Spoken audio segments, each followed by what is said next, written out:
Hello, আসসালামু আলাইকুম রানার ফ্রেন্ডরা, সবাই কেমন আছেন?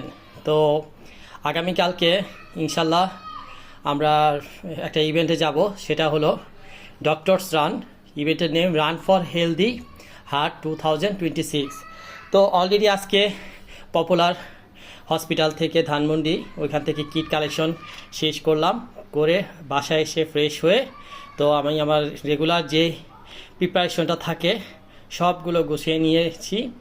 তো আগামীকালকে ইনশাল্লাহ 5টায় রওনা দিব। তো সেখানে 5:45-এ রান স্টার্ট হবে। তো সবাইকে নিয়ে ঢাকা রান 21-কে মেম্বার শুভাকাঙ্ক্ষী রানার যারা আছেন সবাইকে নিয়ে আমরা একসাথে রান করব, ফান করব এবং গ্রুপ ফটো তুলব। তো সেই পর্যন্ত সবাই সুস্থ থাকবেন, ভালো থাকবেন এবং সবার সাথে দেখা হবে ইনশাল্লাহ, একসাথে রান করব। তো আল্লাহ হাফেজ, আসসালামু আলাইকুম, বাই।